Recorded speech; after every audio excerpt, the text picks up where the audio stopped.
Welcome to the RLC Liberty Lounge. My name is Walter Hudson, Vice Chair of the Republican Liberty Caucus of Minnesota, and your host for this, the first of its kind webcast covering local federal politics toward promoting individual rights, limited government, and free markets. Those are the principles that the RLC upholds. I'm joined on the panel by RLC Minnesota Chair Neil Lynch.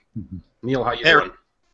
Hey everybody, I'm sitting here at an undisclosed location with my tinfoil hat trying to avoid any NSA surveillance so I can provide the maximum comment for this. Actually, no, I'm at my son's baseball practice, so it's not quite that exciting. Yeah, the best method for avoiding the NSA is broadcasting on Google Hangouts. Rounding up the panel today is RLC Minnesota board member and coordinator of Liberty Minnesota, Carl Eggers. How you doing, Carl? Good. Thanks, Walter. Thanks for having me. Thanks, Neil. I'm in a disclosed location that you can't find on Zillow or anywhere else, so super secret as well. Paranoid libertarians, love it. All right, we're gonna lead off tonight with our headline topics. We're gonna start with criminal justice reform. The Republican Liberty Caucus of Minnesota has joined with Liberty Minnesota in a broad bipartisan coalition of civil engagement organizations to advocate for the restoration of voting rights for felons who've been released from incarceration and live among us in the community on probation or parole. This has been perhaps the most controversial position that we've taken as an organization, both within our membership and amongst the broader Republican community. Over the weekend, Hennepin County Sheriff Rich Stanek laid out a comprehensive critique of what he called our one-size-fits-all criminal justice system, saying it treats people with mental illness and chemical dependency as if they were violent criminals. Elsewhere, in a piece for USA Today, author Harlan Reynolds points out that we now have so many laws on the books that you are probably breaking the law right now. Neil, I'm looking at you. Right. Carl, what role do you see felon voting restoration playing in combating an ever-expansive criminal justice system? Yeah. Well, I really appreciated Sheriff Stanek's comments in there because it took a microcosm. It took one example and made it in a larger accusation for the criminal justice system as a whole. And felon voting is the same way. It's a small aspect of a larger problem. What I think the big problem is as Sheriff Stanek pointed out, was we're looking at the two differences between justice and social problem solving. And a lot of us assume that justice equals incarceration, that you can only be just if you throw bad guys in prison. I don't think that's necessarily that's not the one-size-fits-all policy that Stanek was talking about, and I don't think that's one that's smart for our government and for our society.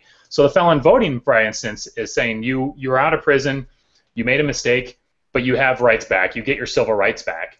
And I think Sheriff Stanek wants to address things as they come, as they will. And Rand Paul's been great about that as well, where let's look at criminal justice in sections and stop with this one-size-fits-all, throw everybody in prison, and clean our hands up and we're good for another day. It's not cost-effective, it's not just, and I don't think it's fair to anybody. So felon voting is one aspect of that, but I think we got a long way to go.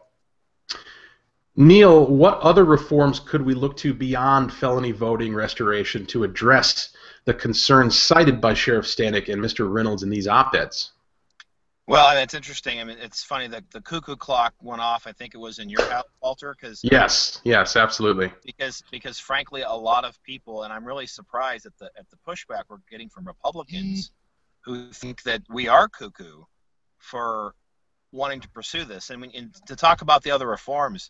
I mean, to me personally, one of the biggest challenges we have here is something you alluded to, is that everything's a crime. I mean, we need to truly start reforming our criminal justice system.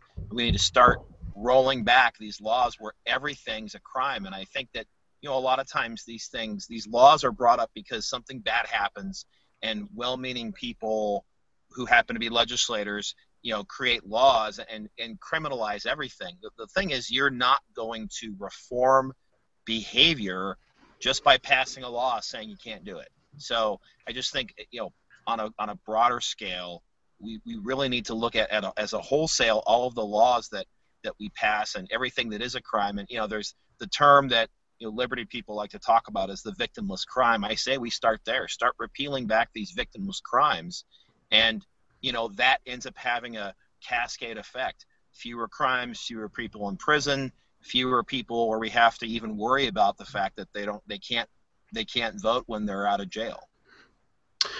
Yeah, the point that I like to make on this, because in the pushback that I've received in being a public advocate on this, as all three of us have been, is you get this argument of something to the effect of being for felons or being for crime or being soft on crime or what have you, and it kind of evokes this narrative of being tough on crime, which is kind of the perpetual, really easy political point to score, right? We're going to be tough on crime.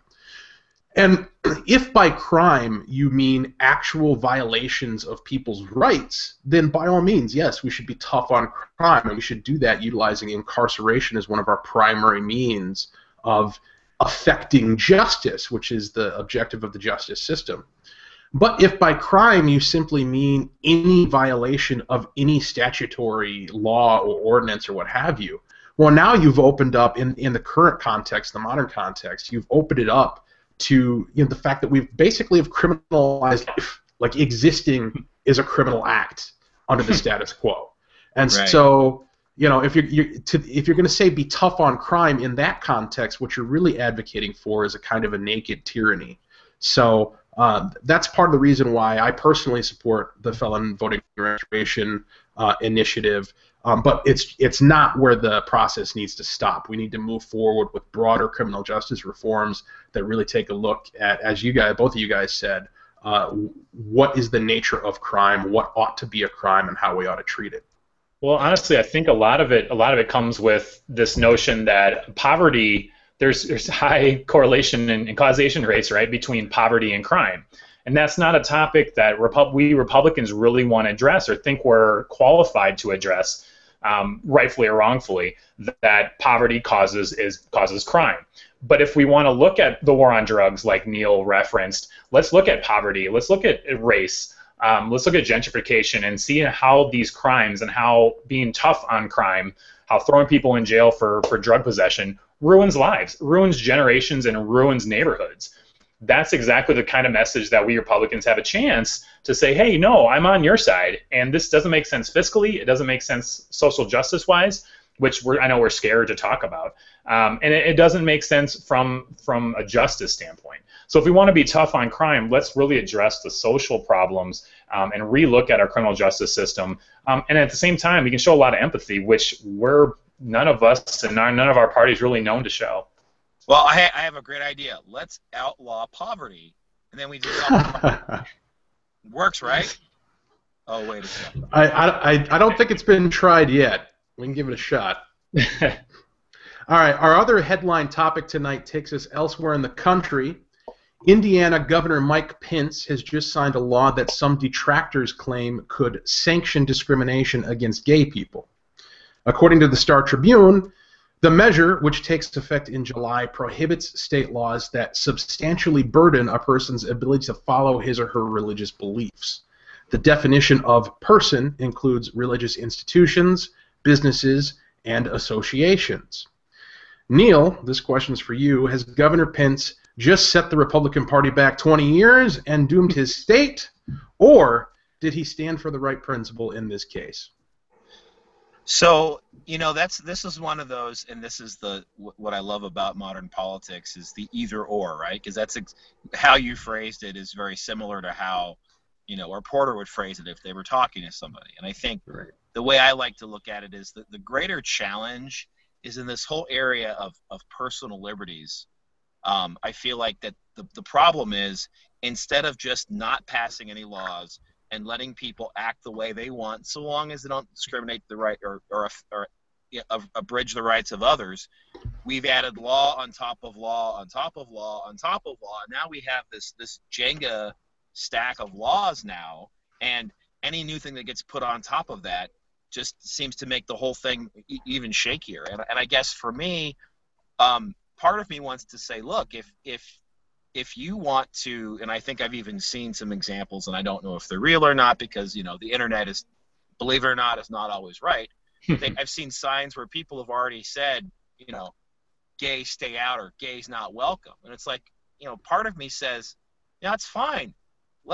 Hey, if you want to be a bigot, if you want to be anti-gay or homophobic or whatever the term is, put a sign up. I'd love to know. So, because I may not patronize those as a straight person. I mean, I feel like that this continues to get at the root issue of all these laws is that homosexuals want to be able to get married and Christians want to be able to live their religious beliefs. And the problem is, instead of letting both do what they want, both are trying to pass laws to hurt the other, and it seems like that's kind of where we're at. So I didn't really answer the question because to me it seems like that there's so much more to the issue than that. Well, I think you're right, and part of the reason why I phrase questions in that manner is to give you the opportunity to point out how stupid the question is. So glad you were able to do that. Wasn't my intent, but but no, I mean, you're right. That is, and I was intentional in the way I phrased that question, because that dichotomy is the way that we tend to the prism that we tend to look through things. It's always a binary choice between this or that. And you're right. This issue is much more nuanced and multifaceted, and we need to adjust our approach to it accordingly. Carl, what do you think the potential is for something like this to manifest here in Minnesota? We did have, because I read today that people have been pointing out that Indiana's law is not unlike many other laws that have been passed in other states. And apparently the crucial difference that has really sparked this particular protest is the fact that Indiana just became a state where gay marriage is legal. I don't know how long ago they did, but it was in relative proximity to this law being passed. And so this law is seen, and probably is, a reaction to that, and in that context is being perceived as a license to discriminate against people. Now here in Minnesota, it wasn't that long ago that we joined the growing number of states where gay marriage is legal. So do you see the potential for this, if Republicans were placed in a position where they could actually control the agenda, where this kind of law would manifest? Well, that's exactly the problem, Walter, is this issue has been co-opted by the gay marriage debate. Because this is no longer an issue of freedom of association or an issue that there's other non-binary ways to look at this issue.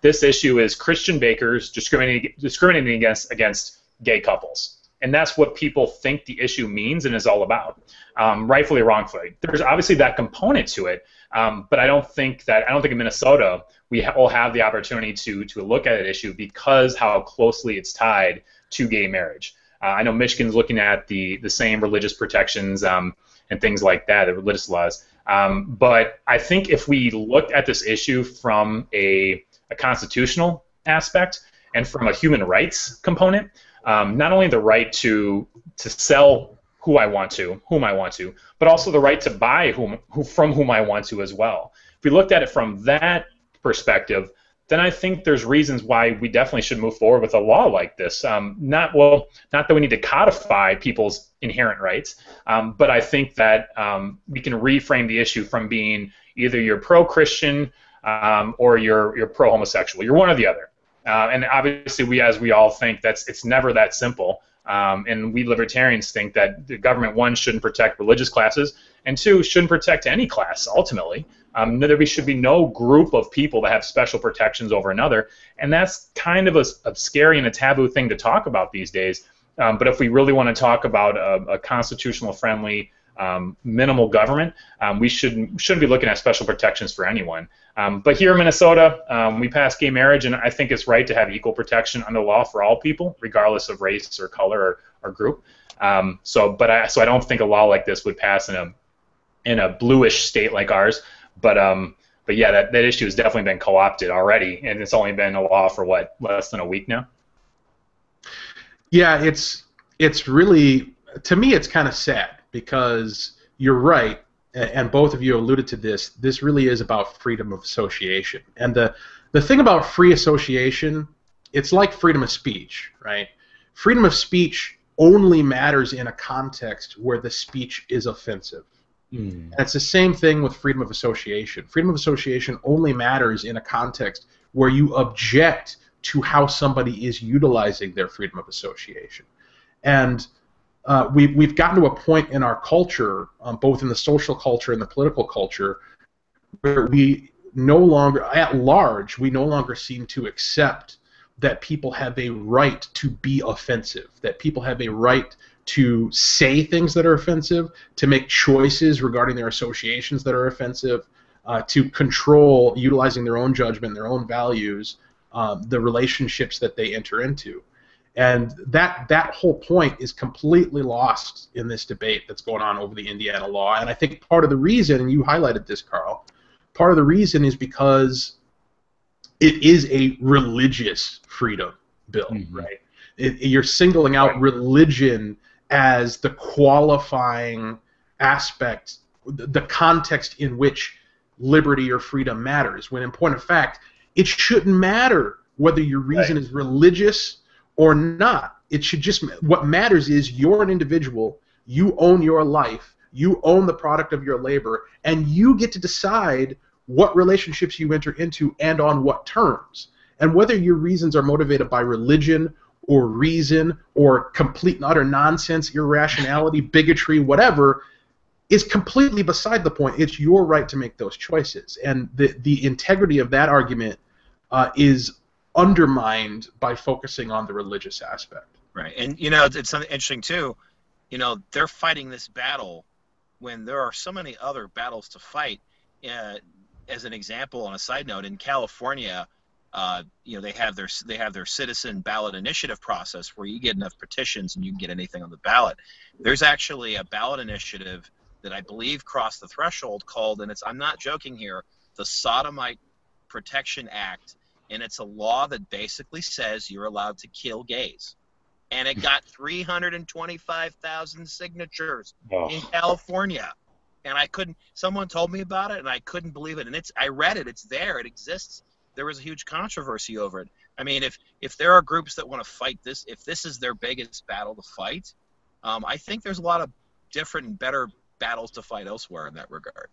Well, and Walter, I think to your point on fighting words that you made recently, if we have the right to boycott any company or any group of people, saying I'm not going to buy from Chick-fil-A because I don't agree with their religious principles, then why doesn't the seller have the right to boycott individuals on whom they want to sell to? It's a two-way street, or should be a two-way street, to see if people don't want to voluntarily buy from a person or from a company. That's their right to not buy from that. Elton John is boycotting Dolce & Gabbana. Great, go for it, Elton. You know, don't buy from the product that you don't think the company represents your values. But at the same time, the seller should be able to say, these are our values, and this is who our market is, and this is who we're going to sell to. But it's never that two-way street. It's always Christian versus non-Christian, and I think that's a really dangerous dichotomy to place on issues like this, which are really a lot broader and a lot more complicated. Yeah, well, I think what Chick-fil-A should do is they should compel other chicken restaurants to remain closed on Sunday. Doesn't that make? I think we should be open on all chicken on Sunday. Not Monday. We can't sell chicken on Monday, but Sunday, we should get you. You guys are starting to sound like the Republican Legislative Caucus, where you spin the wheel to determine which mandate you're for. Yeah, exactly. Hey, Neil, just real quick, I got a listener or a viewer submitted question here for you from Robert Gerhardt. Wants to know, what's up with the vertical video, dude? Bad form, sir. Oh, okay. All right. For Robert. Now you're sideways. Now switch to sideways video. This is for you, Robert. All right. Let's move on. We're going to move on to our Be It Resolved segment, and this is a rapid-fire debate segment where we take a few more stories that are working their way around the interwebs and debate them pro or con. And Carl, we'll start with you. As reported by CBS Minnesota, a Republican lawmaker has unveiled a plan to abandon MNsure in favor of the Federal Health Insurance Exchange. Representative Matt Dean has a bill that would make Minnesota the 38th state to use the federal healthcare.gov website.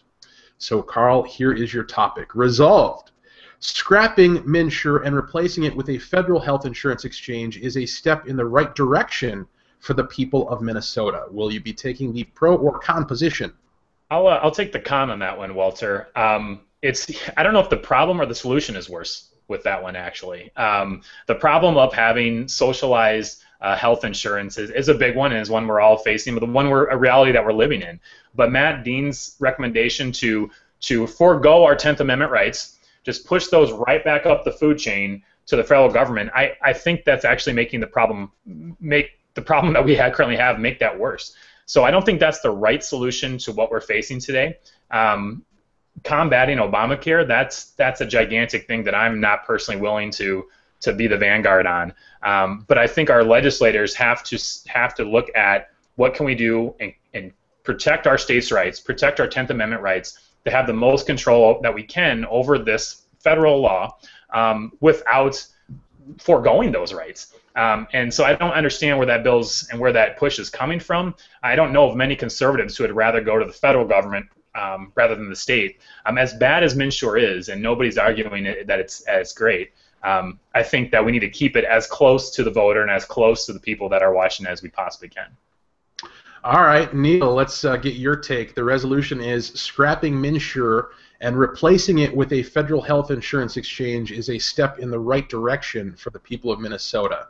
Are you pro or con? I'm definitely con. I have had personal experience recently with MNsure, and the question that I kept asking myself while I was working through the process was, wait a second, I could have done all this by myself without any state or federal mandate. These are all the same companies I would have dealt with before.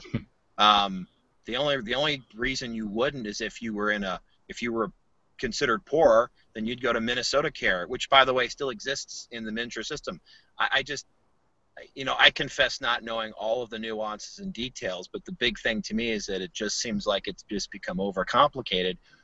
Minnesota, of all places, already had a really good system, and so, why not take a stand for us as a state to do the stuff that we were doing before? I guess for me, and like I said, I'm not as studied up on that other than to say, and I realize why the legislators are doing that is because they're trying to say, let's just get out of it and save the taxpayers money, let the federal government do it. But I dislike any notion of ceding anything to the federal government, whether it's education or my health care. So definitely con. I'm going to go ahead and, just to mix it up a bit, I'm going to take the pro position on this because I think this is kind of a tough one, I question my own decision to place it in this context of debating pro or con because it's on one of those issues that's a little bit more nuanced. But when you're looking at trying to dismantle Obamacare from the perspective of a state, your options are fairly limited because it is a federal law. And really one of the only things you can do is not set up a state exchange. And indeed, in the beginning of Obamacare's implementation, there were a number of states that opted not to set up federal exchanges. And from a conservative / libertarian Republican position, that's what we were arguing for at the time. We were saying don't set up a state exchange.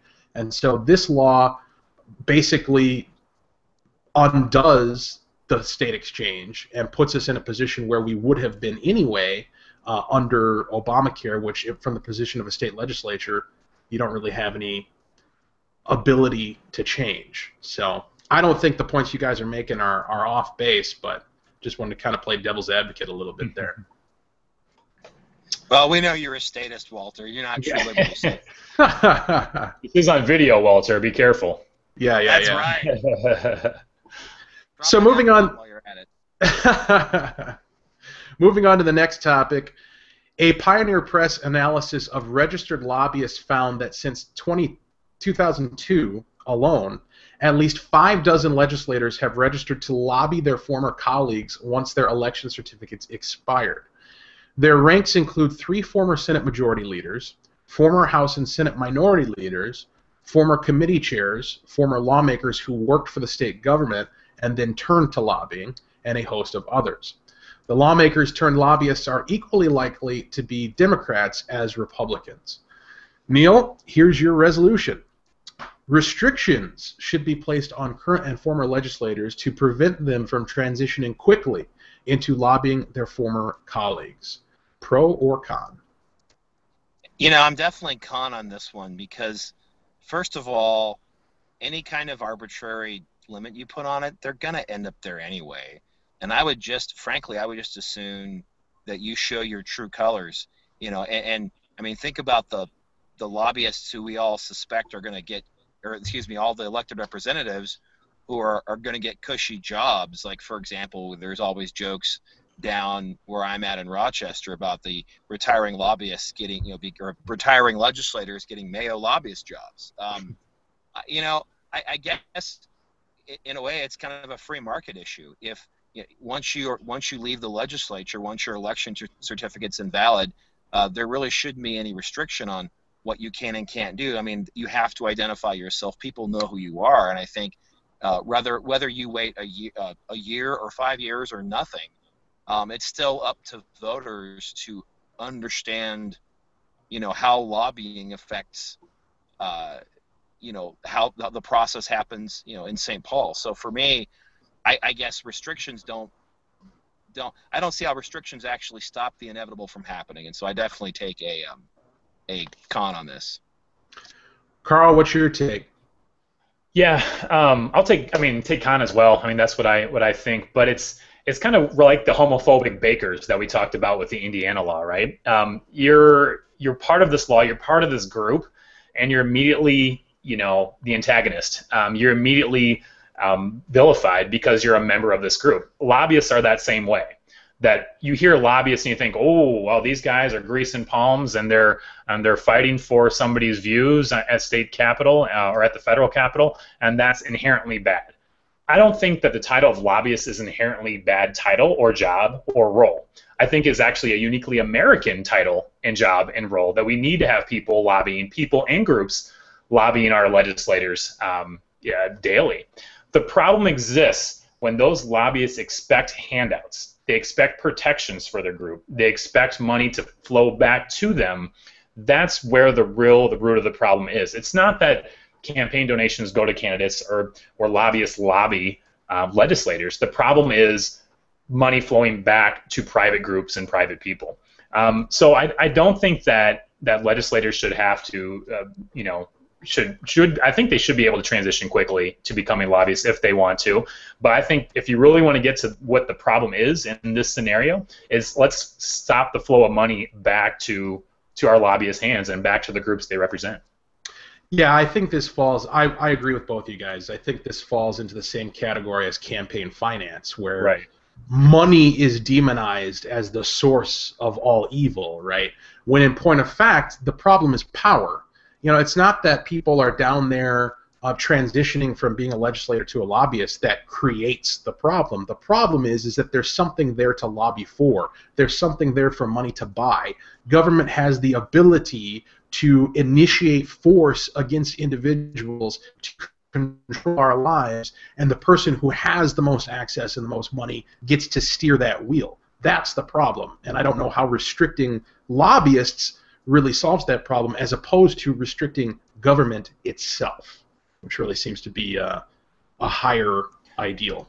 But is access the problem, Walter? I mean, because I don't think it's the access, because we all have varying levels of access. Every individual, every voter has some degree of access. And if you represent a large group of people, you may have a quicker path to that legislator.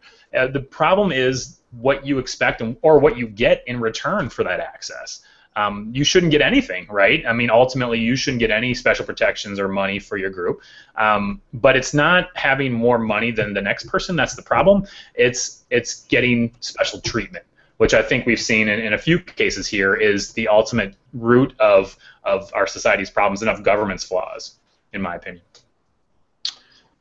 Moving on to our next topic, the executive director of the Minnesota Lottery says a second drunk driving charge against one of his top administrators is a personnel matter that's under review.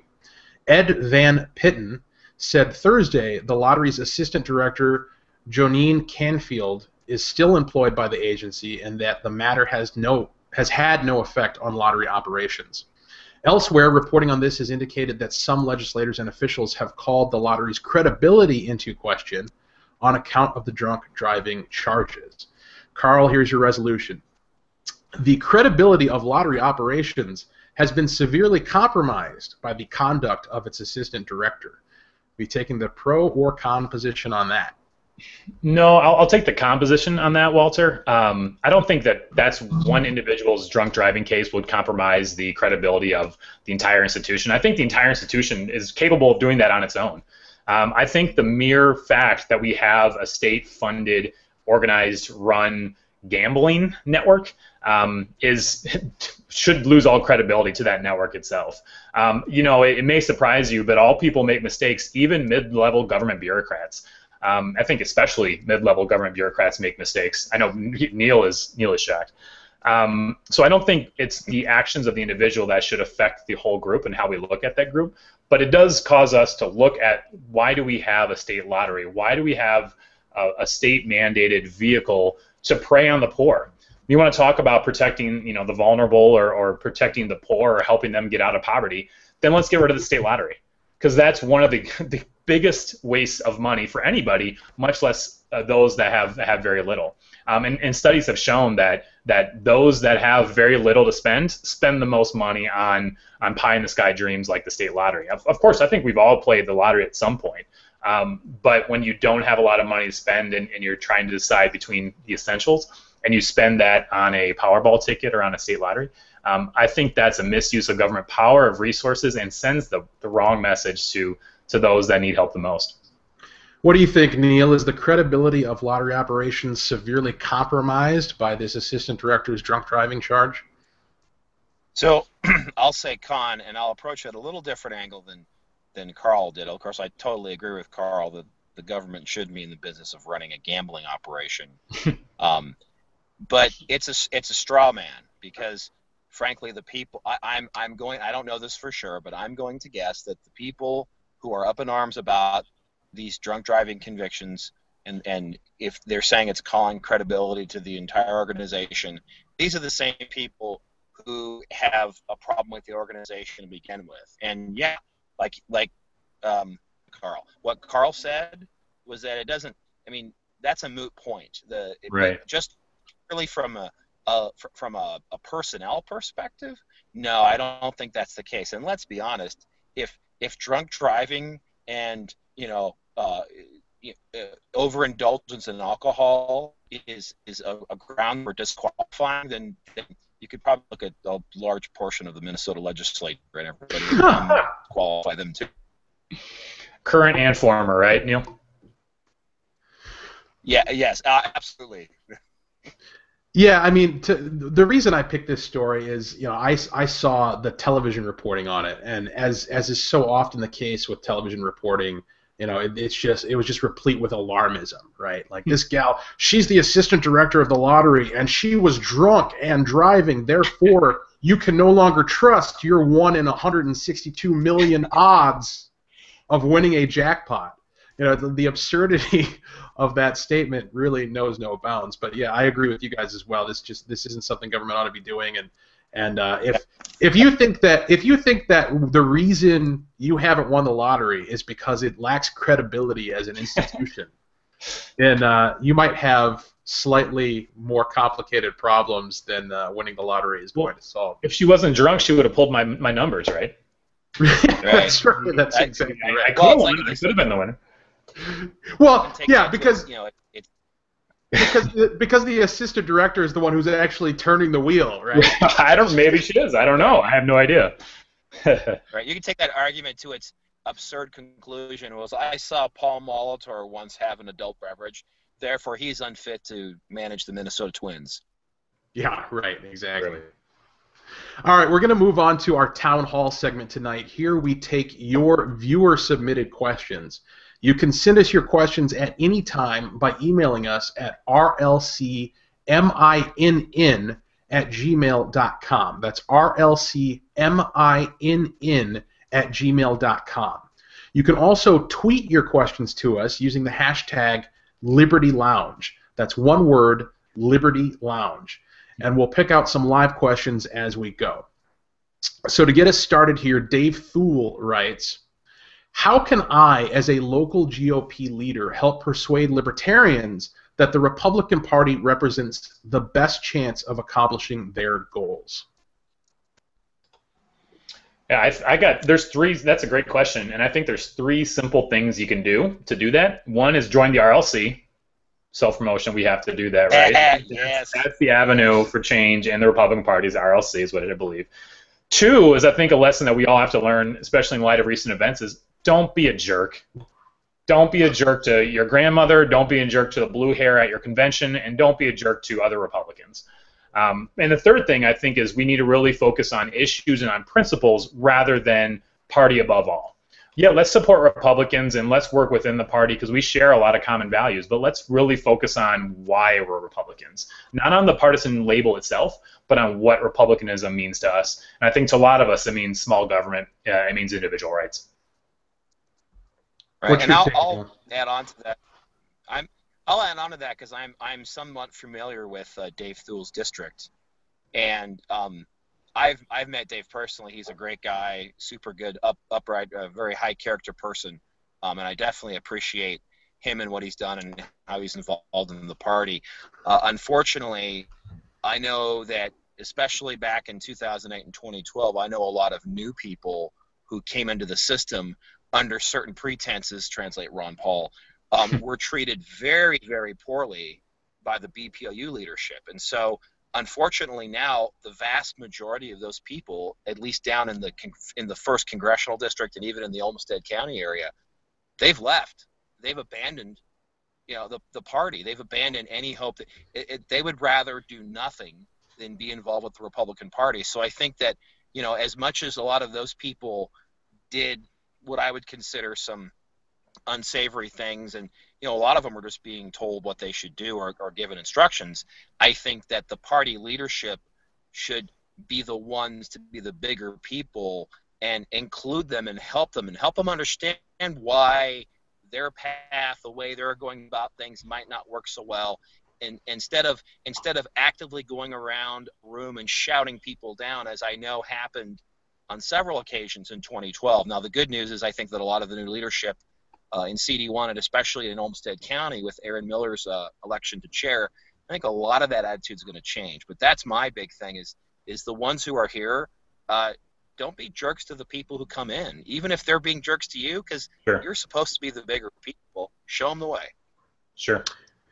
Yeah, the advice that I would give people is a little bit different flavor, and that's acknowledging. First of all, I think if you're contemplating getting involved in party politics or politics at all, you have to make peace with the notion that people aren't going to like you, that you are not going to be welcomed, and it's actually rather absurd to anticipate that you would be welcomed when you're coming into a antagonistic, or what's the word I'm looking for here, a contested electoral environment. I mean, when you walk into a caucus, certainly there are a lot of precincts where they have trouble filling their delegations.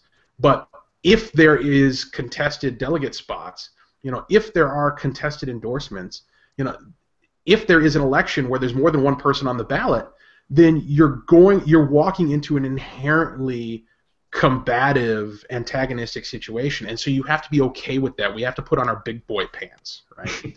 That's the first thing I would say. But then also, please, activists, those of you who have removed your consent, right? Please stop judging the Republican Party as if it's a person that you need to convince to come over your way. That is never going to happen. The way you change the Republican Party is not by removing your consent or withdrawing your activism. The way you change the Republican Party is by taking it over, by bringing your neighbors, bringing your friends, bringing people who share your values, and reshaping the party from within. And in fact, there are folks who might hear that who are in the establishment, right? Which technically all of us are, because we're all involved in the Republican Party, right? There's this false dichotomy between, on the one hand, being a Republican cheerleader, and on the other hand, being some sort of weird adversarial agent of change who's trying to upend what it means to be a Republican. Well, I got news for you. There's nobody who's involved in the Republican Party who is not trying to change something, because if they didn't want to change something, they wouldn't be involved. There'd be no point. It's a constant process of movement. It's constant forward momentum in a direction. And so if you want to change what that direction is, then you need to get at the helm, and the only way to do that is to be involved in the party. Moving on, Tony Lalonde writes, this is a fun one. I can't wait to hear you guys' answers to this. Do you believe that taxation is theft? Neil, what do you think? I'm happy to start this one off. Actually, no, I was just trying to get off of mute there for a second. You know, I do think it's theft to a certain degree. I think that's, and we're getting into the entire anarcho-capitalist viewpoint of if all taxation, if taxation is theft, then what's the point of government? Government's a thief, blah, blah, blah. I understand that. I think that our version of libertarianism, the ones that we espouse to, there is a role for government, okay? And as long as there's a role for government, then, in my opinion, there is an element of taxation that comes with that. The challenge, of course, is that it is rife for abuse, and so there's this never-ending struggle of government wanting to take everything from you for its own purpose versus you keeping everything to do what you want. So I guess I don't have the best nuanced answer for it, but my heart tells me, yeah, it is theft, especially when I look at my paycheck and see how much they take every paycheck. But the fact is, I think that has to be balanced with the notion of, if you do believe that some form of government is necessary, where is that line drawn? Obviously, I want it drawn. I want that to be as small as possible and to be used for everybody, and not just given for money taken from some to be given to others. And I do think in some specific cases where you're taxing people to benefit a special class, like, say, a football stadium, I think that in that version, that is theft. Yeah, my take on this is yes. In a word, yes. Mm-hmm. Taxation is theft. Because what's theft? Theft is the initiation of force against an individual to seize their property without their consent. Mm-hmm. That's also a pretty good working definition of taxes. Right? So, yes, taxation is theft, and we live in a context we're far, far away from getting to the point as a culture where we can manifest a political system in kind of the Ayn Rand sense of laissez-faire capitalism, whereby government is funded through voluntary contribution in order to fulfill a very limited function of protecting individual rights. That's my ideal. I would love to see that happen. I'm also a realist. I understand that the culture that I live in is nowhere near willing to accept that philosophical ideal. And so we're going to have to tolerate some degree of taxation. So in that context where taxes are going to occur, where theft is going to occur in an institutional legalized form, then let's at least make sure that it's limited as it possibly can be, and that it's applied as fairly across the board to individuals as is possible. That should be the objective of Republican tax policy. Right, and Walter, I think it's a good question. It's a very good question, but I think it's a purely academic exercise, right?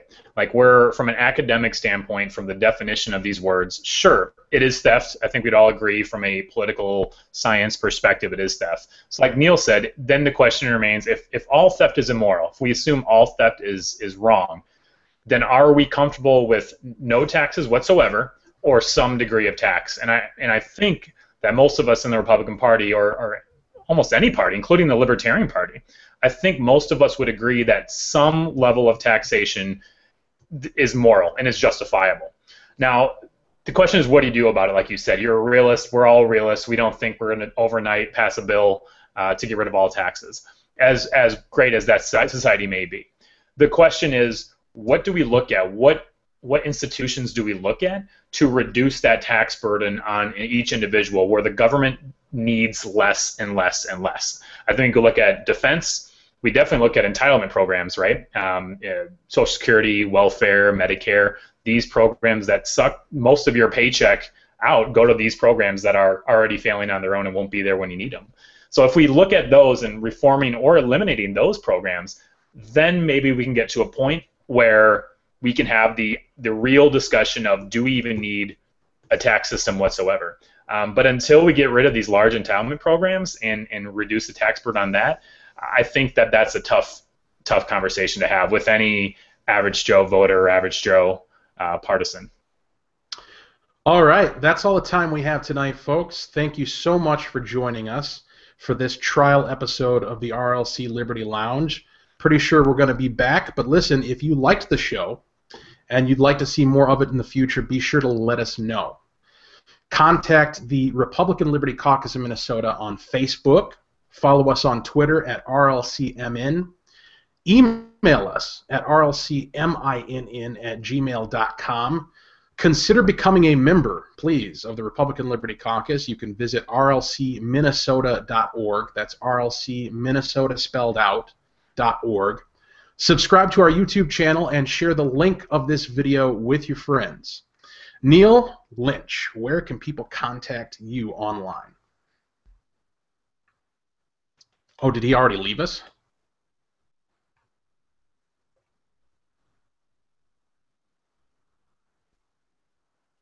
This is the moment I've been waiting for. Hello. Yeah, I can hear you now. There you are. Yeah, sorry about that. I was out the door, man. I was like, forget you guys, I'm going. Since I like to stay off the grid, the best way to reach me is through carrier pigeon and smoke signal. Otherwise, you can reach me to the Facebook page.